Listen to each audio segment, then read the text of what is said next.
Welcome back to part 2 of our look at the development and contribution of our Naval Submarine Force.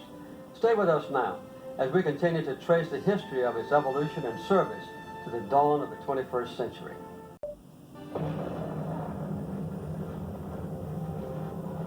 In 1949, the Russians exploded their first atomic bomb, an act that both ended the United States' monopoly on nuclear arms and provided new roles for conventional forces, including the undersea fleet. The designers looked to give submarines more capability, greater endurance, and longer punch. Captured German technology provided the early advances after World War II. In 1947, the V-1 rocket was adapted for submarine use, as the Cusp was the first to launch a guided missile, the Loon.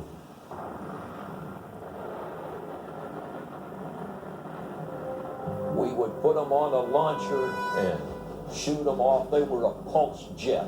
We'd kick them up with a rocket, and then they'd run as a pulse jet on their own. Then subsequently, we got a watertight enclosure out there that we could put one on and go out and dive and surface and run it out on the launcher and shoot it.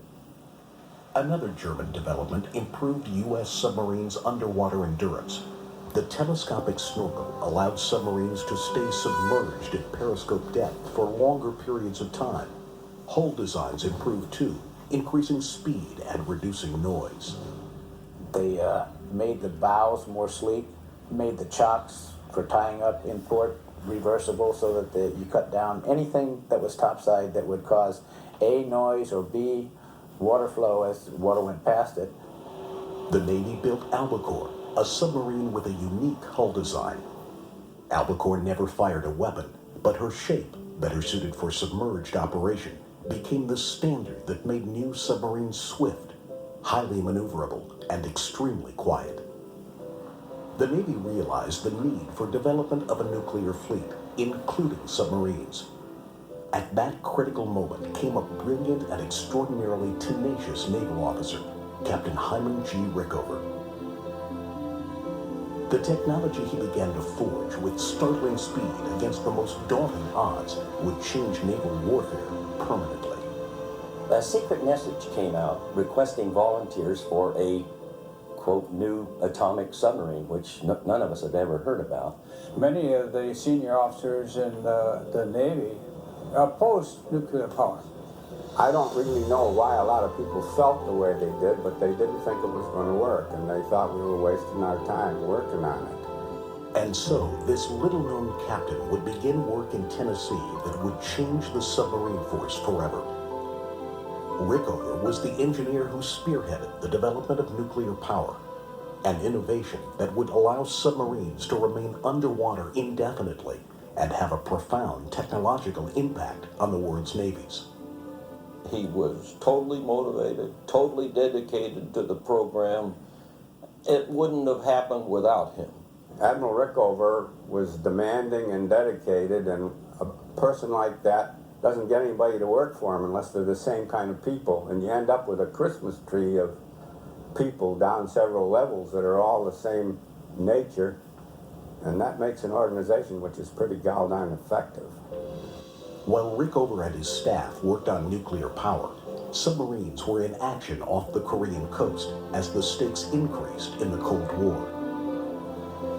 The U.S. focus on technology continued, and finally, Rickover's plan for a nuclear-powered submarine was realized with the launching of Nautilus in 1954.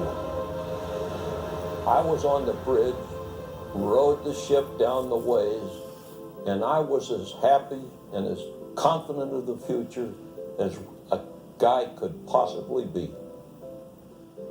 After months of preparation, Nautilus moved into the open sea, and Wilkinson transmitted the message, underway on nuclear power.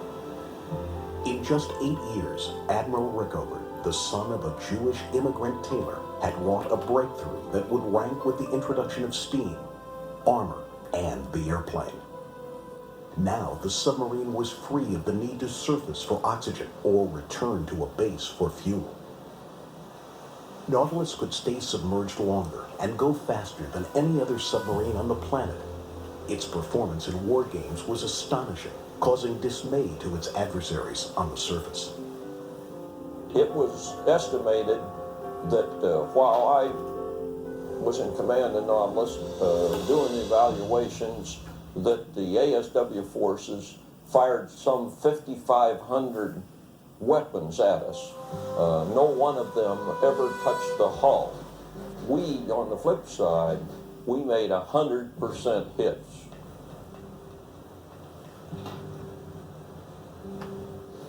We were on an evaluation exercise that was due to end at 0600 in the morning.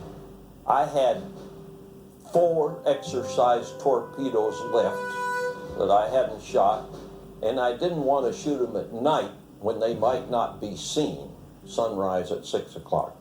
So at 5:56, we fired a torpedo under a ship. At 5:57, another torpedo under a second ship. At 5:58, a third torpedo under a third ship. And at 5:59, we put our last torpedo under the flagship. And then at 0600, we surfaced 500 yards on his beam and sent the message, "How do you like them apples, Charlie?" And the world was ours. With the success of nuclear power, the Albacore hull design had found a perfect match, creating a true submersible. They were the first submarines that had 3 deck levels. With that, it changed the capability to capitalize on the larger space for better arrangements. It was a new era, one in which fresh water and oxygen could be made, and where living accommodations were much improved. It was also an era in which Rickover played a dominant role. His personality traits, which caused controversy with many of his peers, were the same traits that literally willed safety and reliability into the nuclear program. Rickover handpicked officers for training. An interview with him became a badge of courage. I walked in the room and he said, "Your thesis on reactor simulation was the dumbest thing I have ever read." He asked me why I hadn't stood as well at submarine school as I had at the Naval Academy. And I told him that I was married to submarine school and we lived very close to the golf course, and I probably golfed too much and he threw me out. So the interview lasted about 30 seconds. He then said, "Now, if I accept you for this program, can you report right away?" And I said, "Well, I'd like very much to accept that, but no, I can't report right away. I must finish my graduate program at Princeton, and then I'd be more than happy to go." And this precipitated an eruption. Lots of swearing and screaming and hollering, and I was thrown out of the office. And I was never invited back in. Bruised feelings weren't important to Hyman Rickover. Nobody knew better that nothing less than the survival of his country depended on turning what some considered an undersea novelty into the ultimate naval weapon. While harnessing nuclear power progressed, a development in yet another area continued. In 1953, the primitive Loon missile had advanced to the Regulus. The Tunny became the first submarine to fire one. Well, that was kind of like going from a Model T to a Model A. That was a pretty darn big jump. And really, that was what you'd call, at that point of the deal, high technology. They were air-breathing missiles, and by that, they then had to surface in order to launch it. That's the disadvantage, because a submarine, whether it's nuclear or diesel, the most important thing they had going for it is the covertness. And anytime you have to surface, your covertness goes to 0 for a period of time. While the Regulus was impressive for the time, the United States was developing a missile technology that would ultimately play a major role in bringing the Cold War to an end. In a remarkable coordinated effort between government and private industry, the United States put ballistic missiles in submarines and fired them from below the surface. By just plain determination and a lot of smarts, they brought together this tremendous complexity of technical challenges into something that could be made to happen. I think that the whole industry, whether it was the folks involved in the guidance of the missile, the manufacturing of the missile, the launching for the missile, as well as all the submarine technology associated with that, is an unbelievable feat. Underwater launching the missiles, the high-energy solid propellants, miniaturized guidance system, the new warhead, the reentry vehicle, the reentry body as we call it, the problems of navigating a submarine with sufficient accuracy so that you could use it for input to a fire control system which had to be developed that would communicate to the missile exactly where it was supposed to go and with enough accuracy from a moving platform. All of these things were being done for the first time, and they were all being done in parallel. The Soviet Union was trying to keep up, pouring everything it had into the submarine race.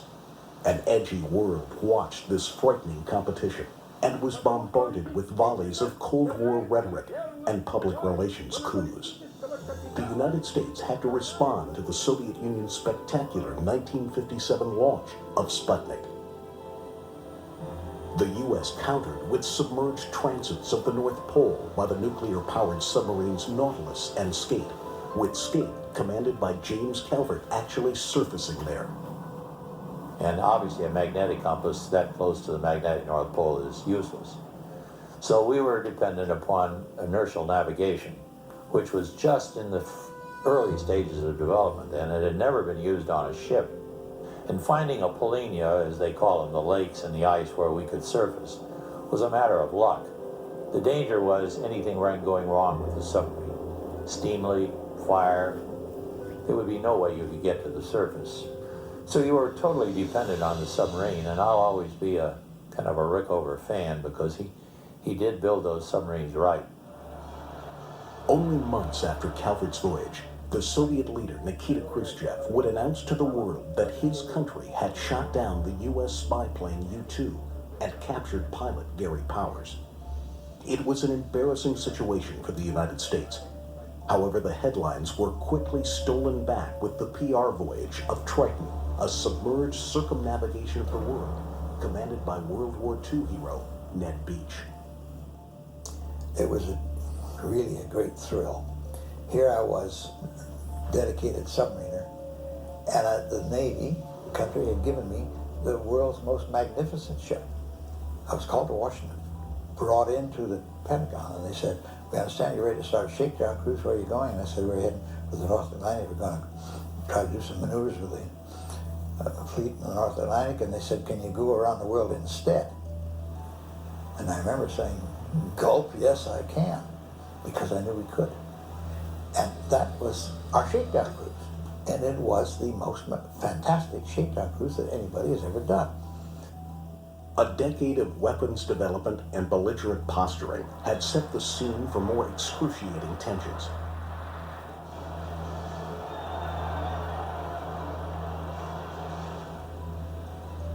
The building of the Berlin Wall would not only separate a city and its families, it would symbolize the difference between communism and democracy.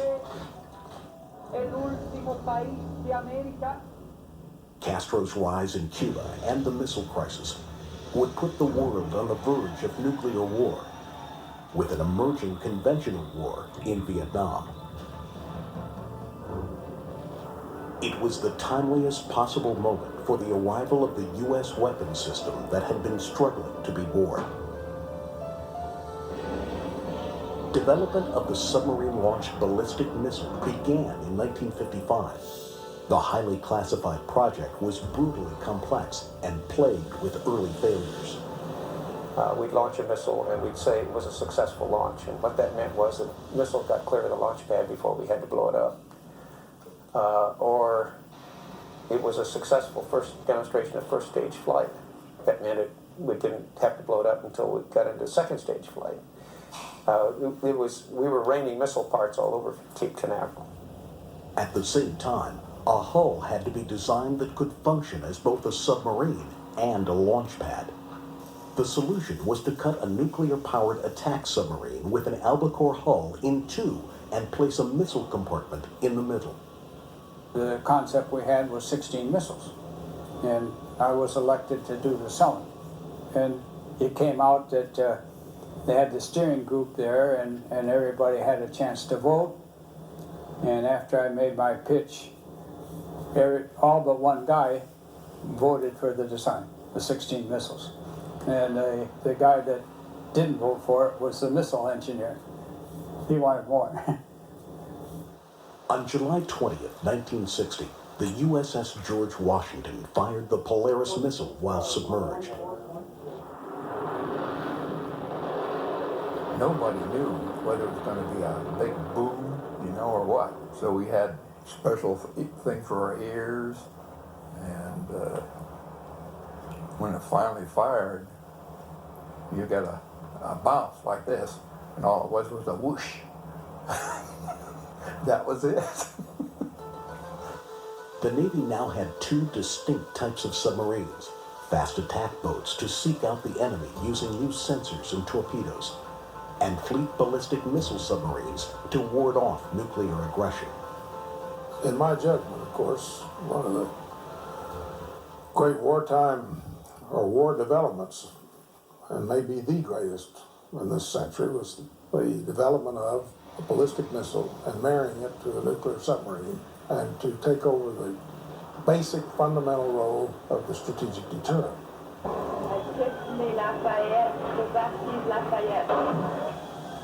Soon there were 41 nuclear submarines, each packing 16 inertially guided missiles capable of hitting targets well within the Soviet Union.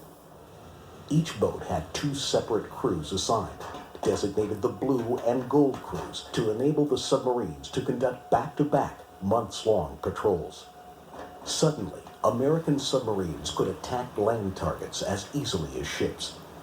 The Navy now became the third leg of the deterrent triad of sea-based, air-based, and land-based nuclear forces. Developments in attack submarines, or SSNs, had improved U.S. abilities in intelligence gathering and anti-submarine warfare. With each new class, the SSNs became faster, quieter, and able to hear the enemy at greater distances. To guide undersea defenders to targets, the Navy had in the early 1950s placed on the ocean floor a passive acoustic sonar system known as SOSUS. It provided early detection for both the Atlantic and Pacific coasts of the United States, and would eventually become capable of cross-ocean detection. We could hear certain noises, certain sounds that they put out under certain circumstances from the SOSUS system. We could hear it at very great ranges. I mean, you know, hundreds of kilometers, sometimes even more than that. During the duration of the Cold War, U.S. submarines would be quieter and have far greater detection ability than their Soviet counterparts. With SOSUS, satellite, and air reconnaissance serving as valuable tools for initial detection of Soviet submarines, it became the job of U.S. submarines to localize and provide the long-term tracking required to neutralize the threat. Recently declassified patrol reports tell the stories of such tracking missions. In May of 1972, Guardfish was in the Sea of Japan. Commander David Mitton was the commanding officer, and tensions surrounding the Vietnam War were heating up. President Nixon decided to go ahead and mine the Haiphong Harbor and harbors along the North Vietnamese coast, and to escalate the bombing of North Vietnamese military targets. To monitor Soviet response, Commander Mitton positioned Guardfish offshore near the Soviet Union's largest Pacific naval base. On May 10th, following visual contact with a Soviet submarine, Mitton decided to follow. During the first 2 days of the tracking, sonarmen detected 2 and possibly 3 other Soviet submarines in the area. Suddenly, the stakes had skyrocketed. Was the Soviet Navy secretly, silently preparing an armed intervention into the Vietnam War? Mitton's ability to track this potential new enemy became critically more important and more dangerous.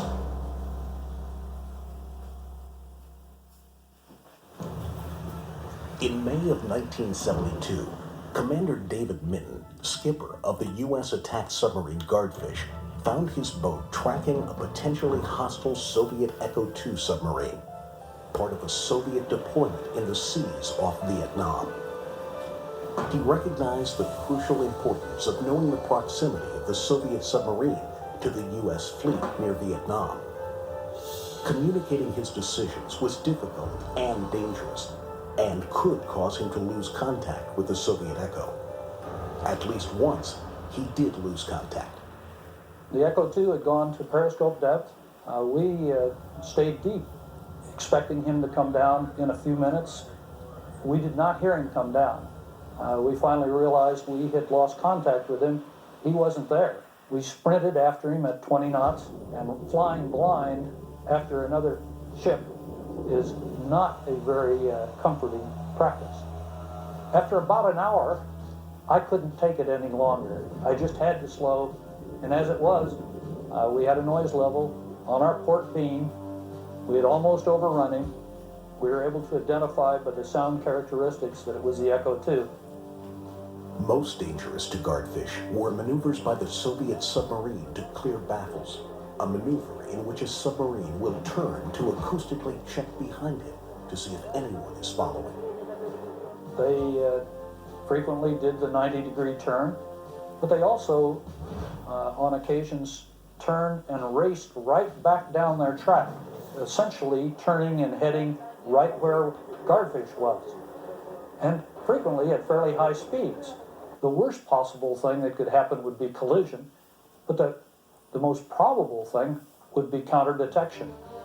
The Echo would clear baffles nearly every hour, and for 28 days, Guardfish would follow. The information from Mitten on the Echo's position proved invaluable, used during a summit meeting between President Richard Nixon and Soviet General Secretary Leonid Brezhnev. I understand during that summit meeting, Henry Kissinger met privately with Brezhnev, and Kissinger told Brezhnev that we know your submarines are in the South China Sea, and we think that their position there is both provocative and very dangerous. Interestingly, 2 days after that meeting, the Russian Echo that I was trailing left his station and headed north to the Bashi Channel. He'd been called back. Tensions between the United States and the Soviet Union were still raging in 1978. With ballistic missiles aimed at the United States, Soviet submarines would patrol off America's east coast. On March 17th, USS Batfish would begin a remarkable track of a Soviet Yankee-class submarine in the cold waters of the Norwegian Sea. Commander Thomas Evans was the commanding officer. Anytime you intercept a new target, it's a very tense period, a very apprehensive period as you start to learn the characteristics of the noise signature on the target and settling the crew down and getting them into the rhythm, not routine, but rhythm of conducting a tracking exercise that goes on 24 hours a day for 2 months. The tracking almost ended before it began because of a violent storm in the Norwegian Sea.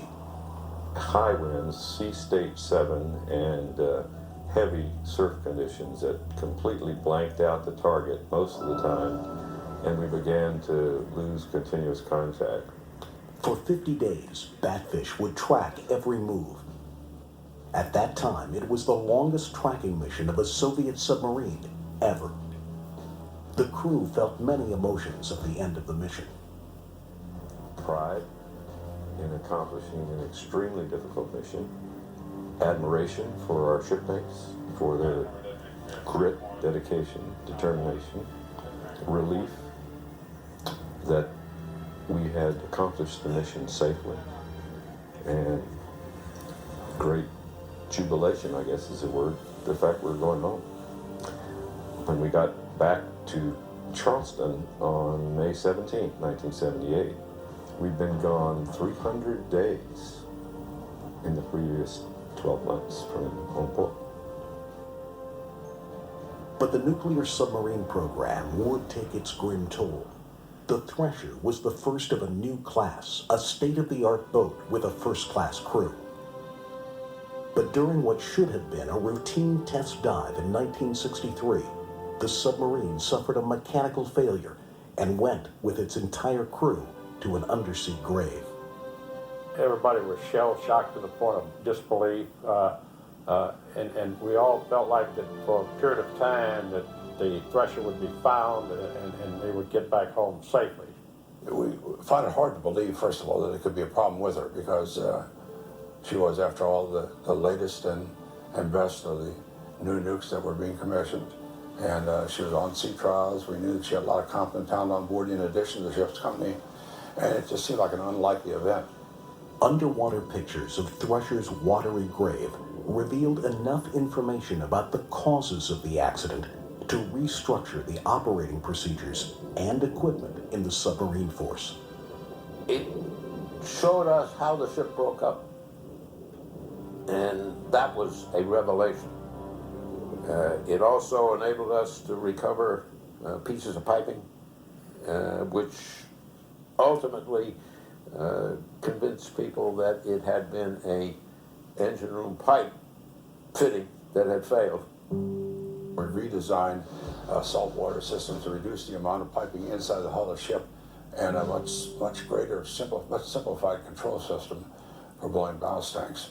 Naval reactors came out with changes to what you could do with your power plant in an emergency to make sure you took the maximum advantage of that propulsion plant and didn't just shut it down to protect it when it could have helped the ship. Even so, in 1968, the USS Scorpion, on its way home to Norfolk, Virginia from the Mediterranean, shared Thresher's fate. The entire crew perished. The women and children who waited for Scorpion realized quickly that they were to share the tragedy that so often visits loved ones of men who go down to the sea in ships. A neighbor called and she said, "Are you watching TV?" And I said, "We have it on," but she said they just declared that they were overdue. And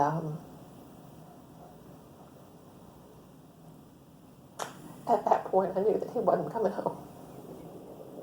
Again, the experts went down to unravel the disaster and came back with their theories of what went so horribly wrong. But even the best of them acknowledged that the sea hid such secrets well. Still, relentlessly, the nuclear submarine force continued to advance in Navy priorities.